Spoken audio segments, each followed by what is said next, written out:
নবী করিম সাল্লাল্লাহু আলাইহি ওয়াসাল্লাম বলেছেন, লাইলাতুল কদর আমি পেয়েছি। কপালে কাদামাটি ছিল, বৃষ্টি হচ্ছিল, তার মানে ওই রাতে বৃষ্টি হতে পারে, ওই রাতে বৃষ্টি হতে পারে। লাইলাতুল কদরের আলামত, রাতের বেলা বৃষ্টি হতে পারে। বৃষ্টি হয়েছে, তিনি নামাজ পড়েছেন, কপালের মধ্যে কাদা লেগেছিল, তিনি বের হয়েছেন, সাহাবীদেরকে বলবেন কোন রাতটা লাইলাতুল কদর, আজকে রাতটা লাইলাতুল কদর, এটা বলতে বের হয়েছেন।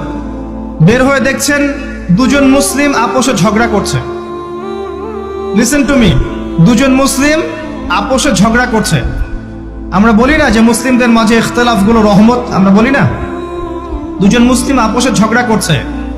এই কাজটার কারণে আল্লাহ রাব্বুল আলামিন নবী সাল্লাল্লাহু আলাইহি ওয়াসাল্লামের হৃদয় থেকে এই কথাটাকে তুলে নিলেন। তিনি আর বললেন না এক্স্যাক্টলি কোন রাতে লাইলাতুল কদর ছিল, তিনি বলতেই বেরিয়েছিলেন যে কোন রাতে লাইলাতুল কদর ছিল।